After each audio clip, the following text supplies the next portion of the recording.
Assalamualaikum warahmatullahi wabarakatuh. Hai teman-teman semua, kembali lagi di Tengku Ridwan Channel yang membahas tentang sebuah kisah histori yang penuh makna yang bisa diambil sebagai hikmah dan petunjuk sehingga kita bisa berjalan lebih mudah ke masa depan ataupun ke masa yang akan datang.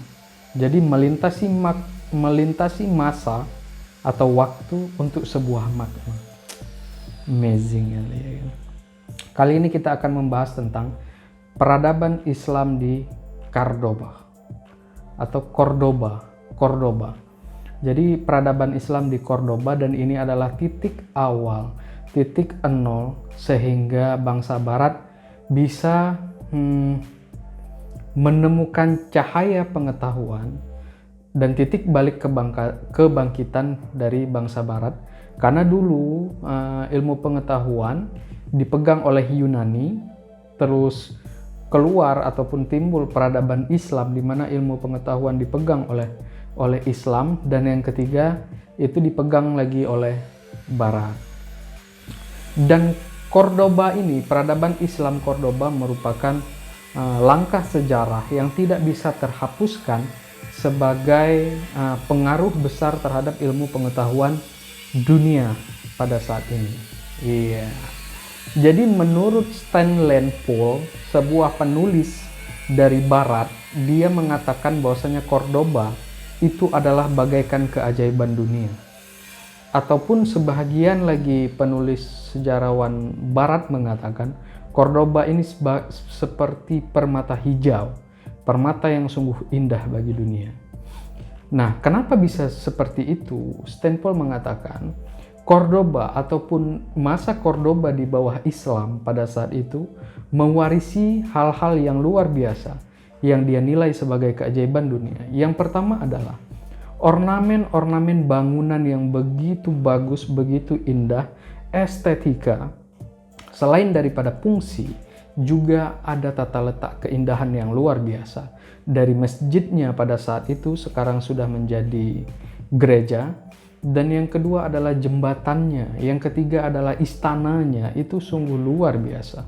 Yang kedua, peradaban Islam Cordoba, kata Stanley Poole, itu mewarisi sesuatu yang tidak bisa dinilai harganya, yaitu ilmu pengetahuan. Jadi pada saat itu, ibaratnya bangsa Barat pada saat itu gelap gulita, dan pelitanya adalah ilmuwan-ilmuwan Islam seperti kita ketahui banyak ada di dunia kesehatan, ada dunia matematika, kimia, banyak sekali. Dan itu sebagai titik balik di mana bangsa Barat kembali bangkit. Itu bermula daripada Cordoba. Itu Cordoba ini dulunya bernama Iberibart. Dia pernah ditaklukkan oleh Romawi yang di bawah pimpinan Loteo pada tahun 1609 sebelum Masehi. Jadi sebelum Masehi. Terus pernah juga ditaklukkan oleh Julius Caesar. Julius Caesar tahu, di film-film juga banyak sebagai panglima perang Romawi pada saat itu pernah menaklukkan Cordoba pada tahun 45 Masehi, dan 5 abad setelahnya Cordoba ini ataupun Iberibart ini itu di bawah kepemimpinan Bizantium. Enggak ini lagi kan, enggak heran ataupun enggak asing lagi kan, Bizantium. Sesuatu yang pernah ditaklukkan oleh Sultan Al-Fatih, itu dia, Bizantium. Nah, di Cordoba ini Islam masuk pada tahun 711 Masehi atau tahun 93 Hijriah. Pada saat itu Islam dipimpin oleh dinasti Umayyah. Nah, penaklukan ini dipimpin oleh Panglima Tariq bin Ziyad di bawah perintah Gubernur Afrika Utara Musa bin Nusair, dan pada saat itu Khalifah Bani Umayyah yaitu Walid bin Abdul Malik atau Al-Walid I. Ini penaklukan Andalusia. Seperti kita ketahui kisahnya Tariq bin Ziyad ini, nanti kita akan kisahkan lagi. Ini luar biasa karena pasukannya tidak berimbang pada saat itu, tetapi Tariq memerintahkan anggotanya untuk membakar kapal-kapal penyeberangan mereka dan mengatakan di belakang ada lautan dan di depan itu adalah Sahid. Jadi pilih mana? Daripada mati tenggelam bagus mati Sahid. Gitulah. Jadi sehingga pasukannya waktu itu benar-benar luar biasa, maju terus, dan akhirnya pada malam hari 700 tentara kavaleri yang dipimpin oleh Mughith Arumi berhasil mendobrak masuk ke Andalusia. Dan bukan hanya di wilayah itu saja, tetapi Islam juga menaklukkan beberapa daerah lainnya seperti Toledo, Sevilla, Malaga, Elvira. Jadi kayak Sevilla, Malaga ya kan, Sevilla. Kan klub bola juga ya kan. Itu pernah ditaklukkan oleh Islam, dan di saat itu Toledo adalah ibu kotanya di saat Bani Umayyah yang memimpin dan pusatnya di Damaskus itu. Nah, ketika Bani Umayyah runtuh dan dinasti Abbasiyah yang maju, jadi dulu Umayyah itu di Damaskus, Abbasiyah itu di Baghdad. Nah, jadi pusat pemerintahannya di Baghdad, yaitu Bani Abbasiyah, dinasti Abbasiyah.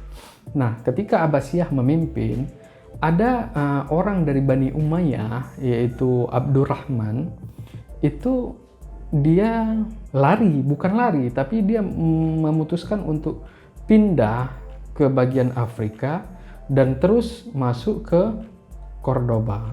Dan dia memutuskan untuk mendirikan sebuah pemerintahan di Cordoba. Dia dari Umayyah, tapi Umayyah sudah tersingkir dan dipimpin oleh Bani Abbasiyah. Jadi ini adalah Cordoba, ini salah satu daerah yang dibangun oleh Umayyah tetapi di masa Abbasiyah. Oke, sampai sini? Iya.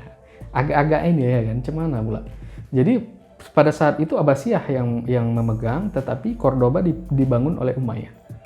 Karena pada saat runtuh si Abdurrahman ini, dia memutuskan untuk membangun daerah yang baru daripada merebut kembali sistem kekhalifahan pada saat itu. Begitu dia. Nah, namanya adalah Abdurrahman Ad-Dakhil, atau sering terkenal dengan Abdurrahman I. Itu yang membangun Cordoba. Dan beliau ini adalah orang dari Umayyah di masa Abbasiyah. Nah, masuk dan berkembangnya Islam di Cordoba itu pada tahun 711 sampai 912 Masehi. Nah, pada tahun 912 Masehi sampai 976 Masehi itu adalah masa kejayaan daripada si Cordoba ini. Jadi di situ pada masa-masa itu tuh terjadi banyaknya pembangunan yang luar biasa. Pembangunan ibu kota yang luar biasa dengan ornamen-ornamen megah, futuristik kata orang ya kan, megah lah, banyak ornamen-ornamennya selain daripada fungsinya yang kuat, dan sampai saat ini bangunan-bangunan itu masih kokoh. Wah, itu dia. Dan siapa orang yang di belakangnya yang arsiteknya lah kita bilang, orang yang berpengaruh, yaitu As-Samah bin Malik Al-Khawlani yang membangun kota itu, arsiteknya, otak yang bangun ya merancang-rancangnya gitu ya kan. Nah, dan selain itu, selain daripada bangunan yang titik pokoknya bangunan, pada masa Abdurrahman I yang pertama, kota ini dibuatlah visi misi dengan Abdurrahman I, ya ini orang Umayyah tadi. Kota ini haruslah menjadi kota ilmu pengetahuan, tempat induknya sastra dan kesenian. Jadi dia memanggil ahli-ahli hukum, ahli-ahli ilmu pengetahuan, termasuk fikih, filosofi, bahkan sampai musik itu dia panggil di Cordoba, dan dia fasilitasi di situ karena dia ingin Cordoba adalah cahayanya dunia. Cahayanya dunia, karena ilmu pengetahuan itu kan seperti cahaya ya. Cahayanya dunia, itu visi misi dia membangun Cordoba tadi. Nah, pada saat masa Khalifah Abdurrahman An-Nasir dan anaknya Al-Hakam, masa puncak kekayaan dan kemewahan yang belum pernah ada sebelumnya dicapai oleh Cordoba. Jadi ketika ilmu pengetahuan itu sudah kita bilang tinggi, maka uang akan ikut ya. Mungkin kira-kira begitu. Jadi mereka banyak orang arsitek, banyak yang ahli kedokteran, banyak yang ahli matematika, banyak yang ahli ilmu falak. Jadi banyak sekali yang dibutuhkan oleh daerah-daerah yang lain. Selain mereka membangun daripada pertanian, perikanan, dan sebagai macam yang lain-lainnya lagi. Nah, pada saat itu Cordoba setara dengan Baghdad, Abbasiyah, Bizantium, Konstantinopel, dan Kahera ataupun Kairo itu ke dinasti Fatimiyah Kairo. Jadi dia itu sudah setara dengan pemimpin kota-kota besar. Bahkan dia setara dengan Baghdad. Iyalah, dia kan dari Umayyah ya kan. Besar juga dulu, cuman dia begitu Abbasiyah ambil, Umayyah memutuskan untuk ke Cordoba dan membangun Cordoba di sana. Itu dia. Bahkan di zaman Abdurrahman III itu berdirilah Universitas Cordoba, di mana universitas itu mengundang daerah-daerah lain, mahasiswa kita bilang, untuk bersekolah di sana.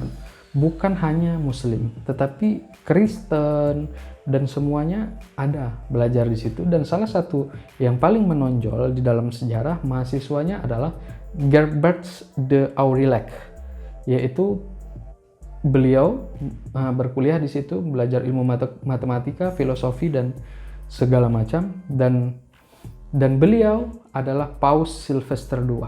Nah, jadi Paus Sylvester II pernah belajar di Universitas Cordoba. Universitas Muslim, orang-orang Muslim. Tetapi ini ilmu pengetahuan, bukan milik satu dua agama, tetapi milik semua manusia.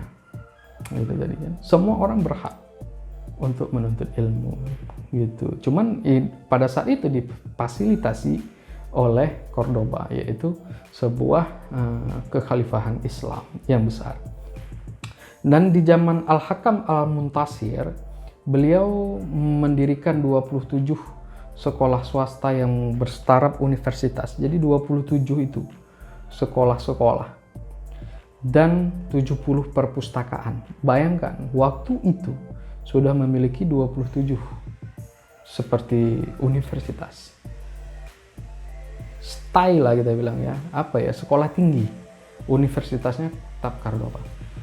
Jadi sekolah tinggi, ada 27 sekolah dan 70 perpustakaan. Karena memang pusatnya, seperti pendirinya dulu, ingin menjadikan Cordoba adalah cahayanya dunia. Itu dia. Dan bukan hanya segi ilmu pengetahuan, ini adalah bukti yang tertinggal sampai sekarang, bahkan terdaftar di UNESCO, Badan Budaya Dunia, yaitu Istana Az-Zahra. Istana yang dibangun pada saat kekhalifahan Islam di Cordoba, Andalusia, Spanyol gitu. Yang membangun adalah Abdurrahman III sampai Al-Hakam II. Dan puncak kejayaannya mereka pada saat itu terdapat 3.000. Jadi 283.000 rumah, 900 kamar mandi umum, 800 unit sekolah, dan 50 rumah sakit. Wow. 800 unit sekolah, 50 rumah sakit. Di zaman kejayaan daripada Cordoba di bawah kekhalifahan Islam pada saat itu. Sayangnya, masa kejayaan ini hanya bertahan 320 tahun sebelum digulingkan oleh dinasti Amiriyah. Jadi dinasti Amiriyah menggulingkan dinasti Umayyah yang ada di situ. Dan pada tahun 1031 Masehi, Islam benar-benar terusir dari Spanyol, Andalusia Spanyol. Dan itu kita tahu bagaimana kejamnya tentara salib. Dan yang lebih terkenal lagi yaitu Ratu Isabella yang tidak ada pandang bulu di dalam membasmi Islam. Islam benar-benar di bumi hanguskan, dienolkan. Pokoknya yang mana Islam, tidak ada kata-kata penaklukan seperti Konstantinopel, di mana Al-Fatih, Sultan pada saat itu, mengizinkan orang untuk memeluk agama selain daripada Islam. Apabila dia Kristen, silahkan dengan agamamu. Tetapi pada saat di Andalusia Spanyol, itu tidak demikian. Islam di bumi hanguskan memang benar-benar dihabiskan. Beda dengan penaklukan Konstantinopel. Konstantinopel penaklukan tempat, wilayah, dan itu mengancam gitu. Tapi kalau Spanyol itu memang membumi hanguskan. Dan cikal bakal ilmu pengetahuan yang telah ditinggalkan oleh Abdurrahman I sampai penerusnya, bahkan Universitas Cordoba, itu adalah cikal bakal ilmu pengetahuan yang berkembang di wilayah barat saat ini. Jadi ya itu sumbernya. Memang nggak bisa kita pungkiri, ilmu itu bukanlah milik satu agama ataupun satu ras, tapi semua manusia berhak menuntut ilmu begitu. Karena dulu pun Islam mempelajari juga bagaimana pelajaran-pelajaran Yunani sehingga mereka maju. Jadi bangsa Yunani dulu kan bangsa yang luar biasa juga ilmu pengetahuannya, bahkan ada kalender di zaman itu gitu. Sehingga dikembangkan lagi dengan Islam, terus keluar Universitas Cordoba, terus sekarang Barat, sekarang Oxford, ya kan?